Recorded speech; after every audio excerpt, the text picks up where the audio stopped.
Well, thanks, guys. We're gonna get into something totally different now. I got my guy, Yeah. Chris Matthews, more known as Lethal Shooter.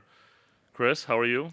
Doing good, man. It's hot outside, but Yeah, you're I'm the doing most good. branded man I've ever seen. You Yeah. got 23s, you got Jordans, you got that Red Bull bracelet.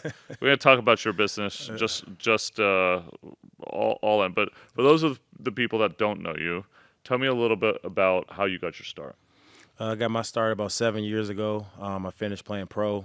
Decided to go into being a skills coach. Hmm. It was a rough decision because everybody wants to continue to play pro. Everybody wants to try to continue to make it to the NBA. But I knew, it was the end of the crossroad. So I had a few friends that wanted me to teach them the art of shooting. A lot of them were NBA players and a lot of them were pros. So I decided to go into that venture because my entire life I've been a shooter. So when I first started, I wanted to be a skills coach. Then Hmm. I realized my biggest contribute to a client is to teach them the art of shooting. So that's when I started just teaching art of shooting, not trying to go in the skills thing, because I feel like there's a lot of trainers that try to do too much when it comes to training. Like I feel like whatever you do best, that's what you should be teaching. Yep. And 7 years later, that's where I am now. A lot of players want to train with me, WNBA, NBA, EuroLeague, youth, grassroots players, and it's just a blessing to be able to help people with what I love most, and that's shooting the basketball. I want to go back to something you said earlier, which is the end of the road, Yeah. right? Uh, what advice do you have to somebody that like has to think about that? Like that's a reality, right? Like, talk about that a little bit because that's something that when you think about brands, they have to think about a lot. Yeah, just basically, let's say somebody says, I want to be the president of the United States, Hmm. but they don't reach that goal. That Hmm. doesn't mean you need to quit. There's other things that you could do in your community. There's other things you can do to be successful in life. And I feel like there's a lot of people when you try to be an NBA player or a WNBA player or a rapper or certain different things, when it doesn't work, a lot of us quit.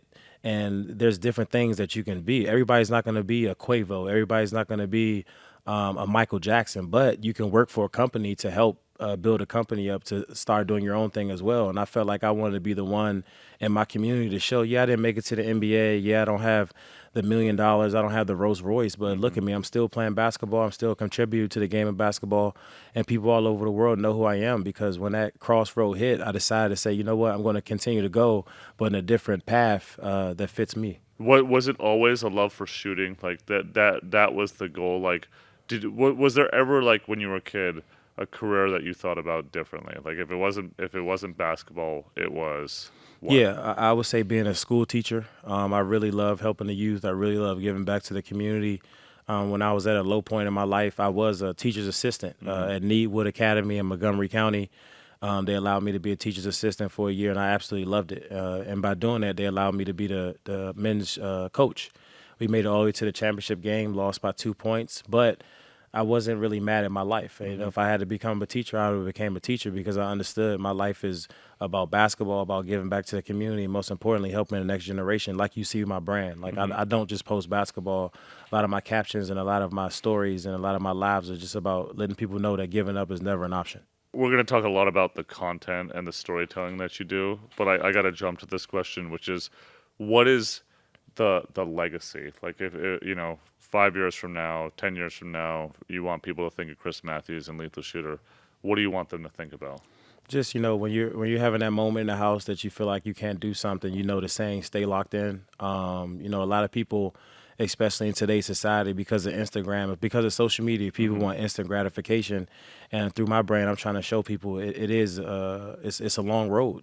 Same with you. You didn't just wake up and be Ronnie 2K. You had to Hmm. build up to your goals. You had to be consistent with your life, and every single day you wake up towards your goals. But a lot of people just see the cool posts. They just see Hmm. the cool stuff, but they don't know how much work and sweat you put into your craft. And that's what I like to show people. People are like, oh man, I didn't even know you played in the G League. Oh, I didn't even know you had to sell sodas before when you needed money. Oh, I didn't even know you was a school teacher and stuff like that. That's why I post certain stuff to let people know that like all of us go through hard times. But if anything was to happen to me, I just want people to know that those hard times made us who we are and continue to keep pushing. Was there you talked about hard times. What was there a hard time that was particularly like, I don't think I can do this? Because I'll tell you Mm-hmm. from my experience, right? I also, I went to law school. It didn't work out for me. Then I went to work for some professional sports teams. That wasn't really like the fit, but like at a certain point, I had to have a conversation with my parents and be like, hey, I don't want to do the traditional law school thing. For me, it was a challenge with my ethnic background, right? Like the expectation that I had to be a doctor, engineer, or whatever. So there was a point where I was like, I have to make a decision to chase this thing. You have a really young audience too, so is that kind of part of the storytelling? Like, when can you like chase that dream to a point? Do you get what I'm saying? Like, Yeah. if you have a real passion, like what are we? When how long can you chase that? I guess is what I'm saying. Well, certain people are in different situations. You know, some people have parents that you can chase a goal till you're 30 years old because your parents have the financial funds.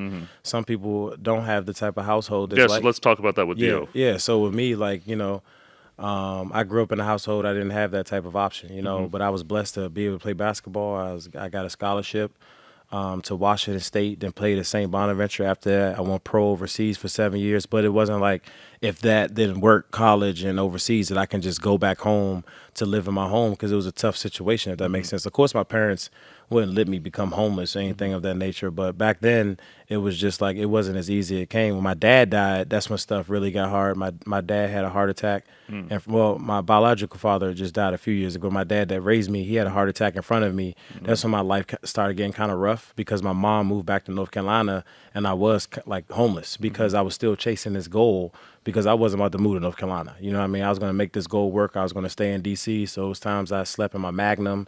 My best friend, Jonathan, his mom let me sleep on their couch for a whole summer, which was a blessing because that summer really helped me with my growth, helped me to continue to understand what I wanted to do in my life. And I think that's what helped me lock in more, just those hard times. I feel like if I didn't have those hard times, I wouldn't be sitting here talking to you right now. You have always been one of the most positive people in our industry, which is tough, right? Like because when you're putting out social media content and trying to story tell, there is that negativity. So how do you kind of deal with that? Well, I'm from DC. As people don't understand my real background. Like, long as somebody isn't putting their hands on me, I can care what somebody's saying on social media. It's a false world. So, Yep. like, normally when people talk about other people on social media, it's because of their own insecurities. Yep. Social media it's a free place. It's free of speech. So, if somebody is negative on my page, I never respond to them. I probably blocked probably about 20,000 people in the last 7 years. That's how easy social media is. If you feel like somebody isn't saying something that you feel like Shut is them up. positive, you can just delete them. I'm not about to respond to you. I'm not about to go and send you a message or send you a video. Like, I just feel like that type of stuff is negative energy. My whole life is just based on positive energy. Like if I feel like something isn't uplifting me, I don't even pay it attention. So how did this second career come about? And what I mean by that is like, obviously you were a shooter and you loved training people on how to shoot, and you became one of the best to do it.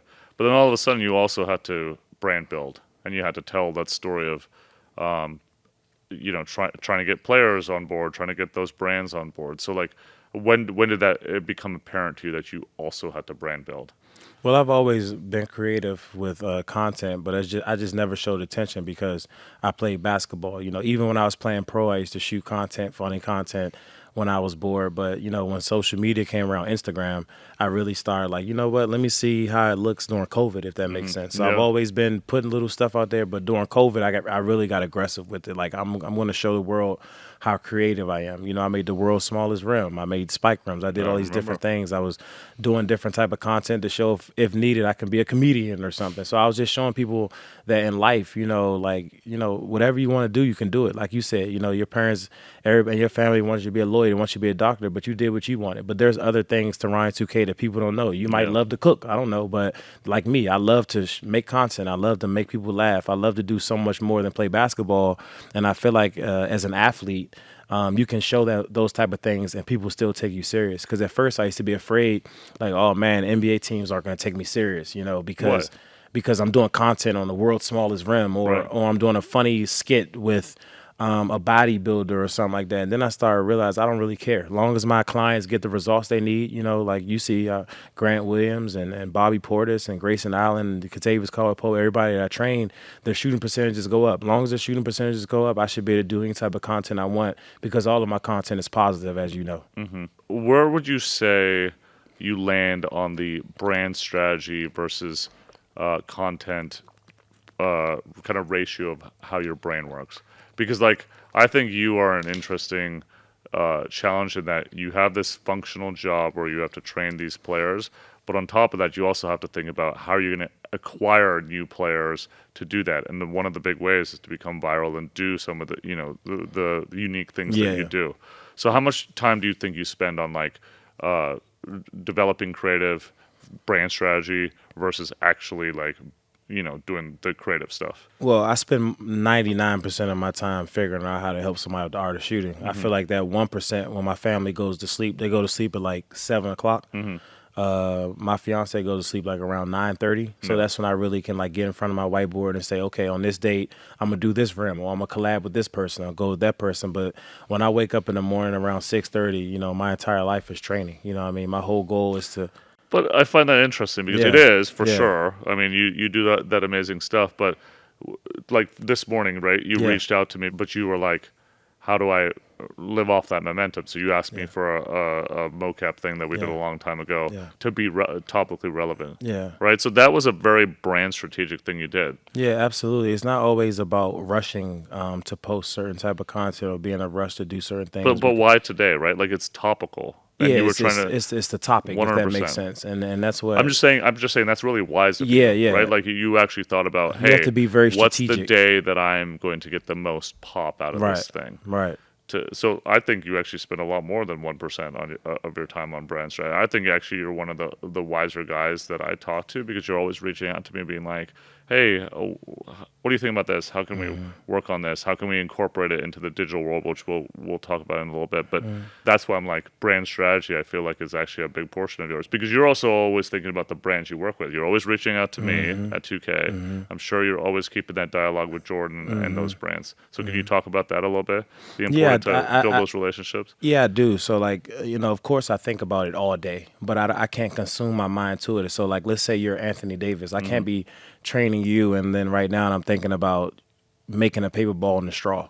Of course, when I'm done training, my mind just is all over the place. Even driving here, when I was driving here, like so many ideas went in my head. So I Hmm. just pull over and take some notes and stuff like that and keep driving. So it's like all day I'm glad you pull over. yeah, Just yeah, yeah, yeah. So all day my mind is really racing, yeah. but when it's time for me to be locked in as a trainer, that's the only thing I'm thinking about. But of course, I might can spend a night, 9:30 to like 4 o'clock in the morning, just writing down goals on my whiteboard. I sit up and watch YouTube and sit up and watch different type of TV shows like the Arsenio Hall show and watch Jimmy, late night shows to Hmm. see creative ideas. I watch like old comedy skits with Eddie Murphy and SNL and different things just to see what used to stimulate other people to make them funny. Yeah. And that's what I want to do with basketball. I want to put out content that's like a one of one, and that's why those shows were so good and that content was so good because it was the first to be that type of way. I just started some more new series that I've been watching so I can come up with some more creative ideas than I have for basketball. And that's what my life's devoted to. I don't want to be the person that if Ronnie was to see my post, he'll say, "Oh, I've seen that before. Like somebody did that." No, when you see my post, oh shoot, like if Lethal do something like this is about to be a one of Yeah. one. Yeah, it's just like in a few weeks, I'm going to do another Oh, post as what is well. that? I can't tell you. Oh, I come can't on, tell you, Lethal. but it's literally the first ever, and it's something that I've been working on for a year and a half. And What do you look back at and was like, wow, I'm really glad I did that in terms of the content.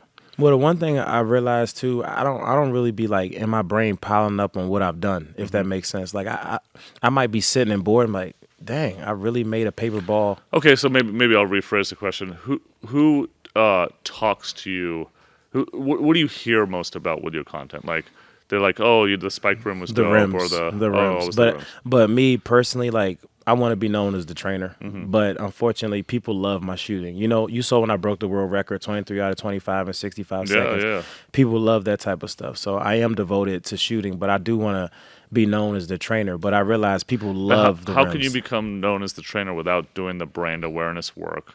Like the way that you're going to acquire more. I just think you live in a really interesting medium Yeah, because let's say you're training Anthony yeah, Davis, right? yeah, Your obligation, I get it. You yeah, are a solid guy where you want to like maximize that time with him and make yeah, him the best shooter you can. yeah, But at the same time, in your head, you're also thinking, how do I not leverage Anthony Davis, but how do I think about the content that we're going to get and put it out to the world so that I can continue to build this brand, whether it's endorsements or other clients or what have you. So I'm just that's where what I'm trying to Well, like the pull good out of thing you. too about training clients, the stuff that I post isn't my real training. So like, I would say posting content with them is like it's fake content. So like, let's say I trained you all summer. Yeah. Like a good example is use Anthony Davis. I Yeah. trained him all summer. I only posted him twice. Yeah. You know what I mean? He's somebody. If I wanted it to take advantage of the views and stuff, I could have posted him once a week, and Yeah. I would be at 3 million Yeah, because followers. people are very curious They're very about that storyline, of course. Yeah. exactly. So what I do to protect people, it's like it's not always about lethal shooter. You know what I mean? It's about the person. You know what I mean? And there's like a good situation is Kentavious Caldwell-Pope when he played on the Lakers.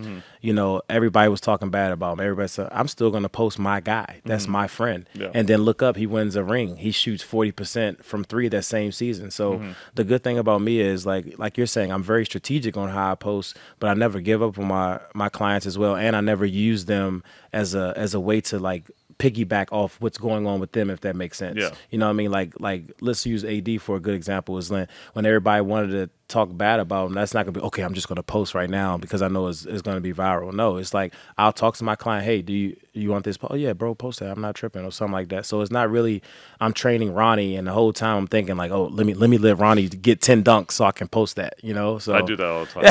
Everybody's aware of that. yeah, Yeah. yeah, No, that's amazing. The reason I'm asking you these questions, Chris, is like I'm trying to actually showcase the Yeah. fact that you are two things. Yeah. One, you're a really good guy that is focused on getting the most out of your clients to build them as a shooter. Yeah.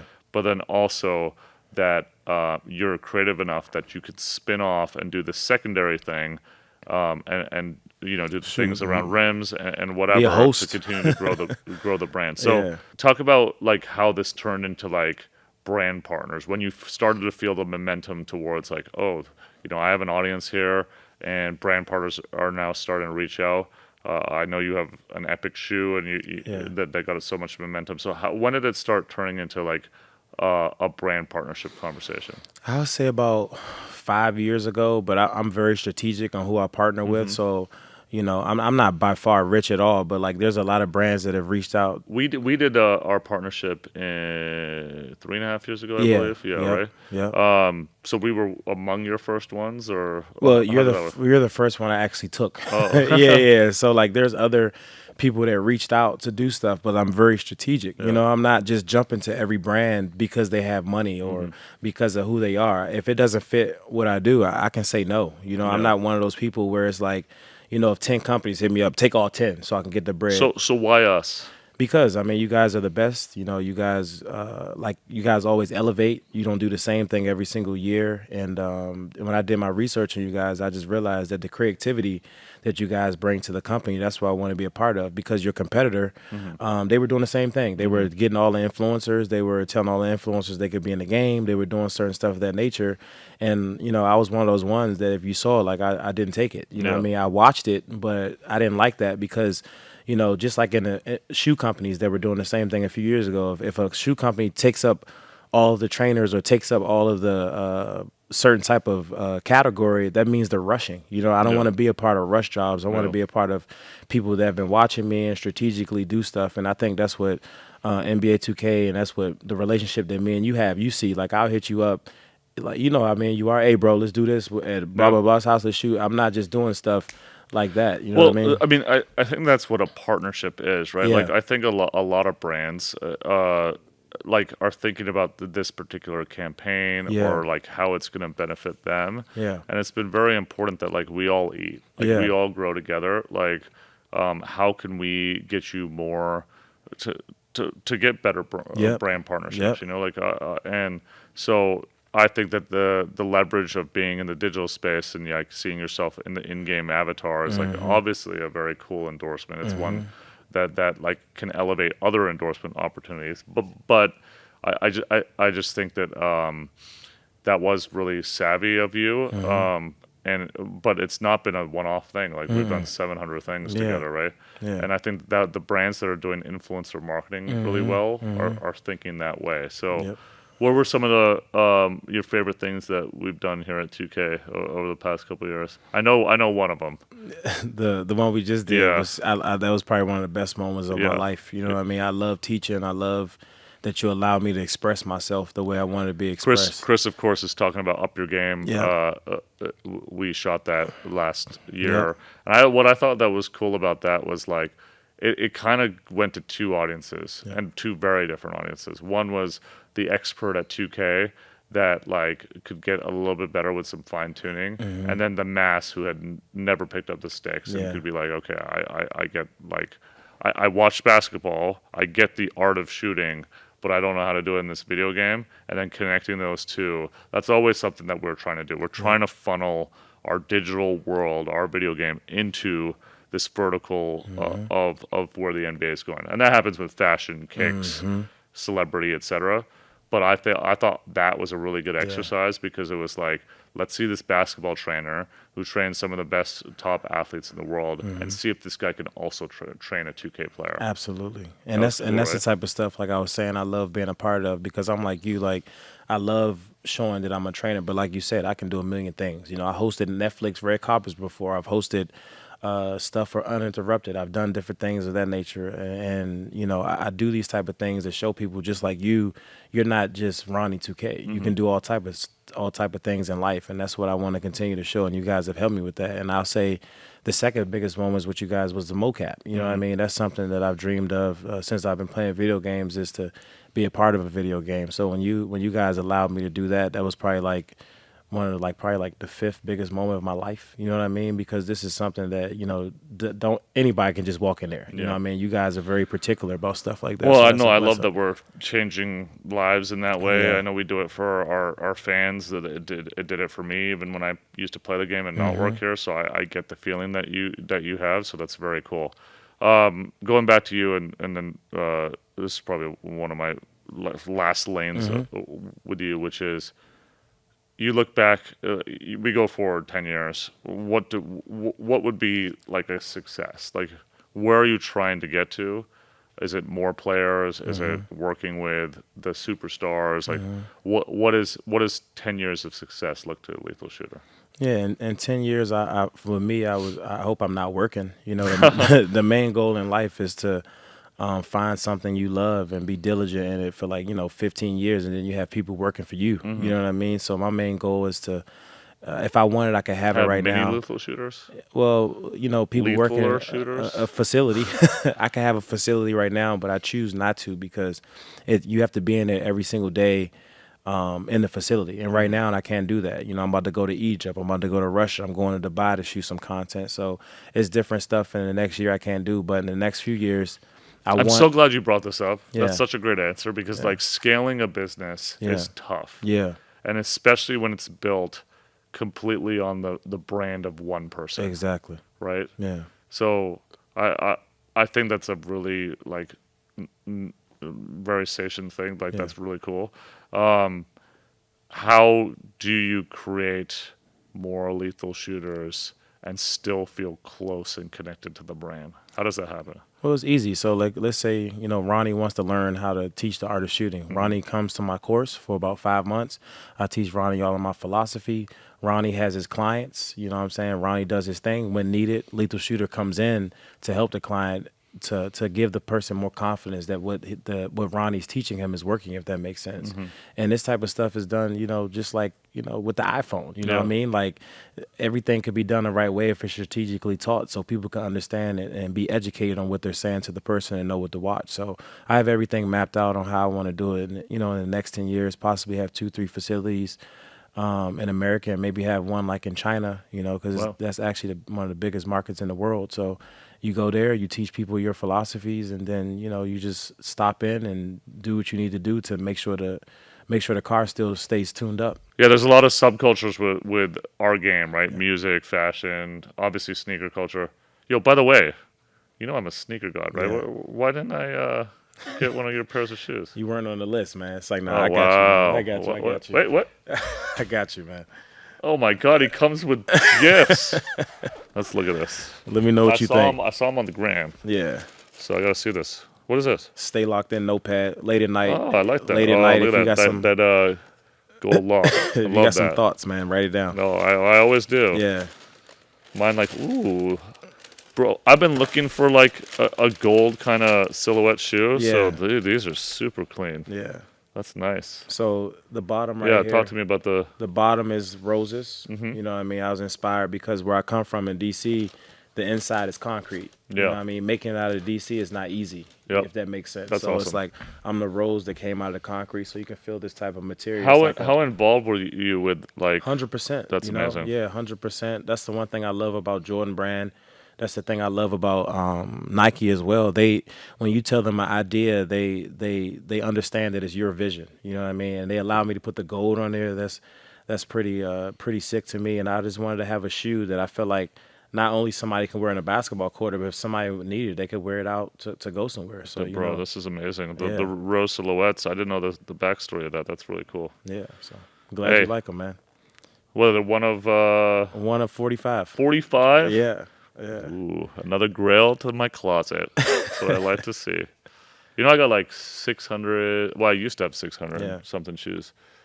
I actually gave away like 300 pair of shoes 2 months ago. Yeah, Yeah, because I had to do my garage over. And Yeah. I put a whole bunch of I did a closets. similar thing. Yeah. I sold them and then like all the proceeds went to Make a Wish. Look who at I you, work man. with. Always It was thinking really- about other people, man. But that's No. what life's about. Yeah, 100%. Yeah. Well, what is a platform unless you're going to make it for good, right? Like, Yeah. why are we Yeah. content creators otherwise? Exactly. It's Yeah. about others. Yeah, Yep. for sure. All right, well, always great conversations with my guy Chris Matthews, Lethal Shooter. If you have not followed him on social media, I don't know what you're doing living under a rock, but you probably should. Always appreciate you, brother. They can look forward to seeing you some more in 2K. Absolutely.